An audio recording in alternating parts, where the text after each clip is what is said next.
Greetings everyone, my name is Dominic and today you're tuning in to the Comic Book Report, where we review comic books and graphic novels so you can get an idea of what to read. And today I've prepared another list video for all of you, courtesy of an incredible commenter. Thank you so much, I thought that this was a fantastic idea. To that end, today we're going to be looking at the 10 best comic book blind buys. Of course, this is subjective, this is based on my own opinion, but these were comic books I bought essentially with no background, no recommendations. I just kind of saw it and picked it up and went in stone cold without any background, and I really enjoyed all of these titles. I really can't wait to talk about these today. Before we jump in though, let's go ahead and shout out the channel sponsor, OrganicPriceBooks.com. If you're looking to pick up your own comic book collected editions, maybe some you see in this video, I highly encourage you to check out their website. You can find a link for it in this video's description, and if you see anything on the website you like, you can actually use my discount code at checkout, TheComicBookReport, to save $2 off of your order. Please note if you use my affiliate link or code to make a purchase, I will earn a small commission, but it's a fantastic way to support this channel. Thank you so much for considering. Now let's get started with this list video. First on the list, in no particular order, we have Nocterra by Scott Snyder and Tony S. Daniel, by way of Image Comics.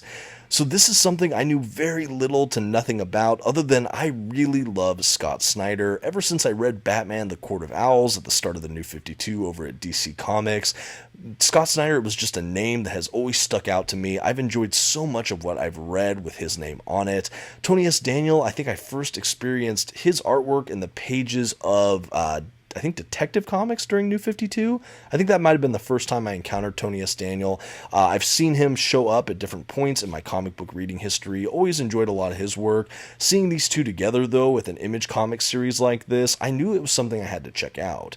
I wouldn't say I ever had it recommended to me. I heard a couple other reviewers or people just mention that this was a book, but it wasn't until I looked up what it was about that I thought, you know, I'm going to take a chance on it. I'm going to buy this first collected edition, see if I like it, and I ended up just really digging it. So this is an Image Comics indie series. It's a dystopian future kind of sci-fi thriller. It's in a world where basically the sun has gone out. You've been in this kind of perpetual night now for about 10 years, and in the darkness, weird monsters begin to grow, and the vestiges of humanity survive in these little alcoves of artificial light. And we have the main character, Val Riggs. She's someone who drives a kind of well-lit semi-truck from these communities to different communities, runs supplies, tries to fight back the forces of the darkness, and she ultimately gets caught up in this bigger conspiracy, and eventually she joins a team that tries to see if they can change the world. A really fun science fiction premise here that I think is really well executed. The art from Tony S. Daniel is absolutely jaw-dropping, and this is just a kind of wall-to-wall thriller that has a ton of science fiction elements to it, a lot of very likable characters, and not an overlong run. I reviewed all 3 of the trade paperbacks they've released for this series thus far. I'm unclear if they're ever going to come back after that first big arc, but with what we got, it was already a stellar collection and a series I'd recommend. Next on the list, another Image Comics series. This is Undiscovered Country by, again, Scott Snyder, and this time co-written by Charles Soule, with art from Giuseppe Camuncoli. This is a really wonderful indie series as well. I know, again, next to nothing about it. In fact, I don't even think I had this recommended to me in any form. I was just looking up other things that came out from Scott Snyder, and I saw this title. I thought it was evocative and interesting, saw some of the artwork from Camuncoli, and I thought, I'm going to check out the first paperback. At this time, I've also reviewed the first 4 trade paperbacks of this collection, which are all that have been released at the time of the recording. This is a series I've been hooked on now for a year or so, and I can't speak highly enough about it. The essential premise of this is we're in another kind of dystopian near future where a lot of the world has been ravaged by this global pandemic, and in this future we have all of humanity basically factionalized into 2 big world superpowers or regions, and we've also had America, which has been completely walled off, communication blackout for decades now, and with the rest of the world kind of falling away to this virus, out of nowhere they get their first communique from the walled off America, or what was once America, inviting a really eclectic group of largely 20 or 30 somethings into their country to maybe find the cure for this virus. With that premise, we have this group, this team of characters go into this America only to find that it is largely different than what came before. This is another kind of science fiction, fantasy thriller kind of book, and I've been glued to it, like I said, the last year or so. Every time a new collection comes out, I burn through it. I try to review it as fast as possible. This is easily one of my favorite Image Comics series, and probably my favorite ongoing Image comic. Is that wild to say? I don't know, but I really enjoyed this book. For whatever reason, I don't feel like enough people are talking about it, but I think it's been consistently solid through most of the run so far, and I can't wait to read the next collection. This, like I said, was a blind buy, and I could not have been happier with it.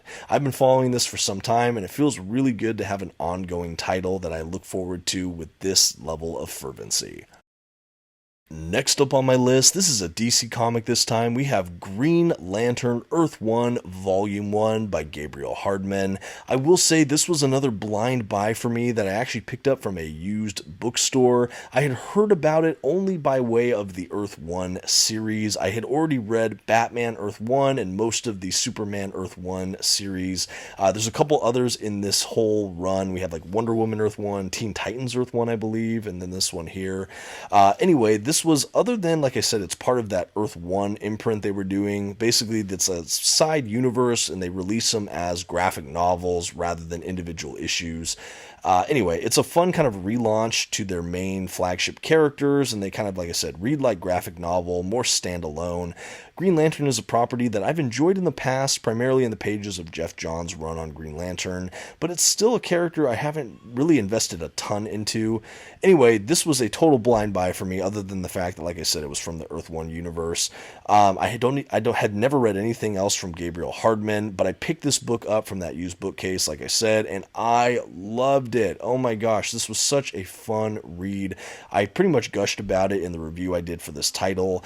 I was surprised to see it's got a lot of mixed reviews, but honestly, I think it's a really fun re-envisioning of the Hal Jordan Green Lantern origin story. I think it's great for new readers or longer-term fans alike, and the art, I think, is just amazing. I think that how they do the lighting effects for the Green Lantern power and the rings and the constructs, it's unlike anything I've ever seen before. It almost glows and jumps right off of the page. I also think the detailed, more realistic character models, it just all really works. There's some scenes where they're in space that it almost feels like a science fiction horror in the pages of a comic book here. They never really go into horror, but there's just kind of an atmosphere about the art that just is really, really impressive. I really, really love this book. There is a volume 2, I believe, by the same creator that I'll have to pick up at some point, but for a blind buy, this was immensely satisfying. If you're interested in Green Lantern, science fiction, or you just want something new, I do recommend Green Lantern Earth 1. Next on my list, we're going to be looking at Robin and Batman by Jeff Lemire and Dustin Nguyen from DC Comics. Now, this is a 3-issue miniseries that got a nice standard edition hardcover here. I really, really loved this little series. Jeff Lemire and Dustin Nguyen have collaborated in the past, including on a book I really enjoyed from Image called Descender. But anyway, I was familiar with this comic book creative team and obviously these characters of Batman and Robin. But other than that, this was a total blind buy for me, and I just really ended up enjoying this. This was another one I reviewed on the channel some time ago. I think a lot of people have skipped this just because of its brevity, but I really do think it packs a lot of punch. Essentially, this is a Robin Dick Grayson origin story of sorts. It's kind of how he gets more adjusted into Bruce Wayne's family, gets caretaken as well by Alfred Pennyworth, their butler, and really steps into the mantle of Robin in an appreciable way. I know that this has been ground that's been tread before. I know I've also really liked things like Batman Dark Victory and Robin Year One as other great origin stories for Dick Grayson. But this one is just really fun, and we have this amazing, beautiful, kind of painted, stylized art from Dustin Nguyen here. I think Lemire really understands character, and he really understands kind of dysfunctional family dynamics or kind of histories of trauma, and I think that we see that on display here with this dynamic duo in a way that I haven't really seen adapted adapted as well before. I do think that this was really fun, and for a blind buy, I could not have been more satisfied. Yes, it is a brief comic, only being a 3-issue storyline, but it works. It doesn't overstay its welcome, and it's one I know I'm going to read time and time again.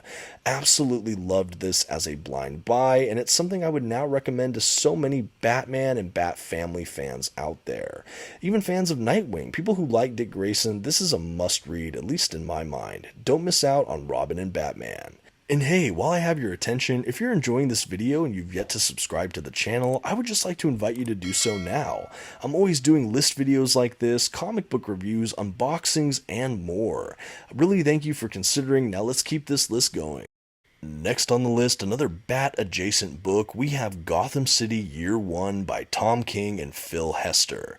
This was one that really surprised me last year. I had just again kind of heard inklings about the title, Gotham City Year 1, and beyond that, I knew next to nothing. Now, admittedly, I am a big Tom King fan, so when I found out his name was attached, I definitely had my ears prick up a bit, but beyond that, I had not really delved into reviews of this book. I didn't know a ton about it. I didn't really know what it was supposed to be, but the title and the writer had me hooked. I picked up the hardcover collection when it came out, and I loved this book. A really good example of a blind buy for me that just simply worked. At its core, this is essentially a crime noir set against the backdrop of, I think, the 1960s in Gotham City. It's a time of kind of bubbling civil rights, and we have a really kind of gruff private investigator type guy who gets kind of ensnared into this larger kidnapping murder mystery scene.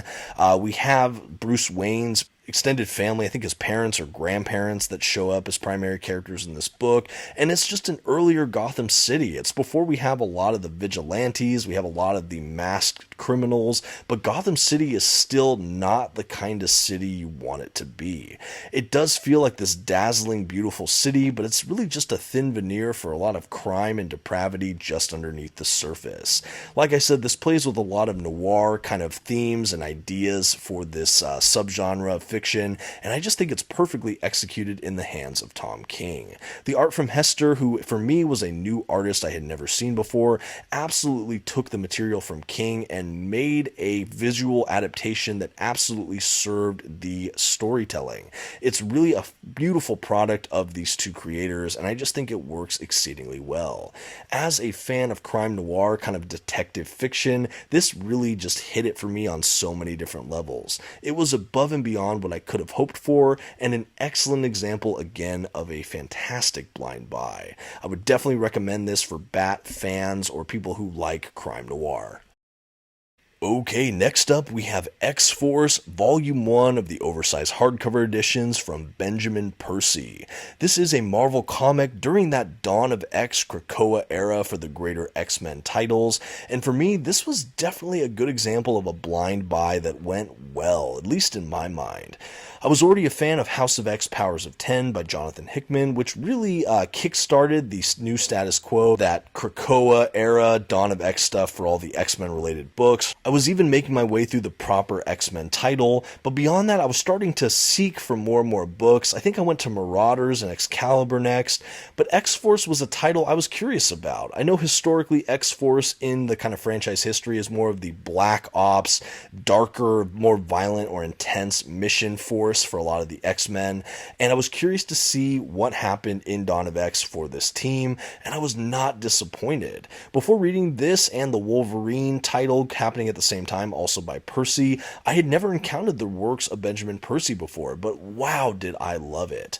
Now, this X-Force team was made up of characters like Beast, Sage, Jean Grey, Wolverine, Domino, and more, but honestly, it is a great group that went into some really dark and gritty stuff. The artwork was also unlike anything else I had seen in this Dawn of X era, and it really set itself apart as a standout book that was worth reading. I am still making my way through the latter half of Percy's run on X-Force, but everything I've read thus far has been a ton of fun. I love these oversized hardcover editions too that Marvel was releasing around this time. I do think they may have discontinued this kind of release. I know this is getting a Volume 3 hardcover, but I'm not sure if we're getting more beyond that. Fingers crossed, but I'm not sure. But again, this was a great blind buy. Admittedly, you might need to know a little bit more about what's going on with the greater X-Men universe before just jumping into this as a new reader, but for me, having read House of X, Powers of 10, and some of the other X-Men titles at the time, this was a great blind buy that absolutely stood alone as a fantastic team book. It was a little bit darker, a little more violent, but man, it was intense good stuff. Next up today, we have X Factor by Peter David, Volume 1 Omnibus by way of Marvel Comics. This was one of my favorite blind buys that not only was good in and of itself, but it was directly responsible for me reevaluating 90s comics in general and really discovering the works of Peter David, who has now become one of my favorite comic book writers of all time. This is a book like X-Force before it that is kind of a splintered X-Men-like team. This is, of course, the titular X-Factor, who are also more at this time mercenary-driven, doing a lot of just really intense work. I believe at the time of this run, X-Factor is supposedly regulated by the US government as well, but there's a lot of other stuff going on with that make it a bit more complicated. The team has characters like Havoc, Strong Guy, Polaris, we have Madrox, the Multiple Man, and more. A really, really fun book here, an eclectic group of mutant characters from the Marvel Universe, and it showcases both the comedic side, but also the depth of feeling that Peter David can bring to comic book works. I love the art we have throughout it. In some ways, it feels inspired by more Eastern comics or manga. I think the way the artists do faces, or kind of the way things are, not shot, that's more of a film term, but the kind of cinematography is also another film term. I think the way these things are paneled and laid out, it's just really visually evocative of other mediums like manga. Anyway, I really, really loved it. I was absolutely floored by this. I think for a 90s run as well, it doesn't feel dated. It feels modern and excellent in its way. I think Peter David really balanced a lot of interesting tones simultaneously in a way that gave us a lot of good payoff that always felt well paced, and this was just a blast to read. This was such a blind buy for me. I literally bought it because it was inexpensive on a sale on a website I saw once upon a time, and lo and behold, I absolutely ended up loving it. Like I said, it's responsible for me really looking at 90s comics as an era in a new way, and since then I found so many other 90s titles I really liked, and it turned me on to Peter David as a writer, who I've loved in subsequent series after this point. A really fantastic series that I would recommend to just about anyone. Next on our list, we have Fantastic Four by Matt Fraction Omnibus. Admittedly, this is a collection I've spoken about quite a few times on the channel, but that's because I love it and it was a blind buy for me. Like the X Factor Omnibus before this, I really bought this based purely on the fact that it was really inexpensive. I think I actually picked this up from Amazon at the time for 20 or 30 bucks if I'm not mistaken, but I loved this. So this run takes place directly after Jonathan Hickman's, and I think because of that, a lot of people maybe reviewed this a little more unfairly than it probably should have been reviewed, at least in my mind. This omnibus includes not only the Fantastic Four series by Matt Fraction, but also the FF series, which stands for Future Foundation. And we have the full run of both Incredibles series in this omnibus, essentially alternating throughout the book. We have the artist on a lot of the Fantastic Four run being the incredible Mark Bagley, and for FF, the incredible Mike Allred. The style choices are so different, the superhero teams we get in both comics very different, but it's a really intriguing book that deals with not only wonderful character dynamics, but a lot of great science fiction superheroic storytelling. Essentially, the main Fantastic Four team is going all throughout time and space and beyond to go on a family vacation / find a cure for something that ails them. Meanwhile, their kind of delegate Fantastic Four team on Earth is trying to raise and school the Future Foundation, even as so many misadventures happen throughout the Marvel Universe. A really great book with an exciting premise. It was well paced. It was really easy to read cover to cover. Again, I think it was so underrated, and it was such a fun blind buy. It was absolutely worth the cost of admission to me, and one I think about so fondly. I think it's a perfect example for me of a blind buy, and honestly, it's a Fantastic Four run that I think more people should check out. If you're interested in any of these creators or this franchise, definitely gets 2 thumbs up from me here at the Comic Book Report. Don't sleep on Fantastic Four by Matt Fraction. Next up on our list, Howard the Duck by Chip Zdarsky and Joe Quinones Omnibus from Marvel Comics. And not to sound too redundant, but this was another example of it was cheap, so I decided to blind buy it. And honestly, this is one of my motivations for blind buys in general. If it's cheap, looks compelling, maybe it's a property I've wanted to check out or has some creators attached to it that I like, well, it's enough for me sometimes to dive right in. And that was the case here with Howard the Duck. That was a title I always thought sounded interesting. At the time, I had not read a lot of that original run by Steve Gerber, I believe. I've read some since then, which I've also enjoyed.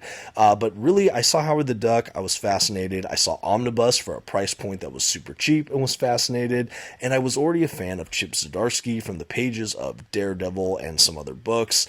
So I had to pick it up, and I ended up being just super into this book. It's another great comedic Marvel book that has a surprising amount of heart. The art we get throughout from Joe Quinones is also stylized and beautiful. It's heavily kind of cartoony or animated, but it absolutely serves the tone and just storytelling of this book magnificently.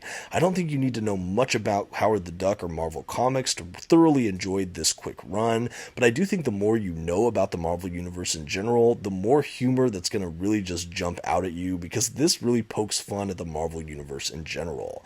I think Chip Zdarsky demonstrates a tremendous range in this book where you can be laughing out loud but also near tears at different points in this book, and everything feels very earnest and earned. I really loved it. I love all the characters that cameoed or kind of played supporting cast throughout this book. I had a lot of fun twists and turns, and I think that this is another run that's just really slept on by people. And I think for people that enjoy Zdarsky's style of writing, maybe you're a fan of his run on Spectacular Spider-Man or Daredevil or some of this other stuff he's gone on to do, go back and check out Howard the Duck. There's a lot of gold here that, like I said, it's such a fun read, and another, again, great blind buy for me. It was worth the cost, absolutely, and this is one I know I'm going to read again and again as time allows. Really, really loved this run on Howard the Duck.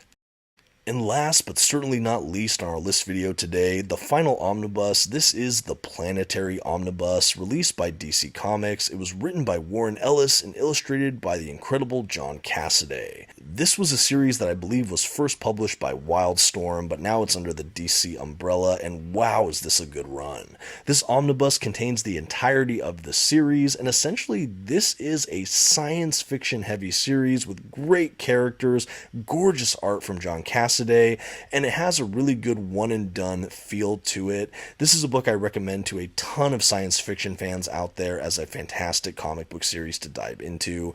I don't even know how to describe this concisely, but essentially it is a team that's trying to protect the world, existence. I don't even know, but they get into all sorts of really wild antics. There's a lot of great cerebral kind of storytelling, and it pays homage to so many different genres within fiction in a really beautiful way. For example, you'll have one issue that's kind of lost world, forbidden exploration kind of narrative, next to a kind of Japanese detective crime noir ghost story, next to a kind of kaiju Godzilla inspired issue, next to a straight up superhero like story, and yet it all just really works. It's a really unusual team that's brought together to kind of help preserve and protect the people of the world, to investigate these kind of supernatural happenings sometimes, and again, it just really works. I don't even think my description is doing it justice, but what a ride. Warren Ellis has crafted, again, some fantastic characters, great dialogue, great just overall structuring to the greater narrative, and again, with the art of Cassaday throughout, it just really pops. This is a wonderful collection that I knew next to nothing about, frankly, before I picked up the book. I went on to just devour it, and I reviewed it on the channel, I think early in this channel's history. I loved it, and honestly, seeing some of the art again, I think I'm about due for a reread, and I have no doubt I'm going to get new things every time I return to this book. Really recommend Planetary. Really, really a great ride. Okay, and with that, that's going to do it for our 10 best comic book blind buys. Thank you again for that special commenter who suggested this. I thought that this was a wonderful idea, and I'm happy to have gone ahead and make it a reality. Ton of fun with that. I know I have plenty of ideas to do on the channel, but every so often when I get recommendations from commenters, I do what I can to try to implement them into the channel where appropriate. But I'd love to know in the comments, what are some of your favorite comic book blind buys? What are series that ended up being maybe some of your favorites that you knew next to nothing about? What was something that surprised you when you finally gave it a read? I'd love to know all of that in the comments section. I think it could be a great way to get a good comic book recommendation list going for prospective readers out there. And even myself, maybe there's some books I really need to check out. I just need that one person recommending it to me. Thank you so much. Thank you for the comment, for watching and sticking around this long. Please don't forget to give this video a like. And until next time, this has been the Comic Book Report. Thank you so much for taking this journey with me. Please go ahead and try to share this video with a friend. And until next time, have a good one.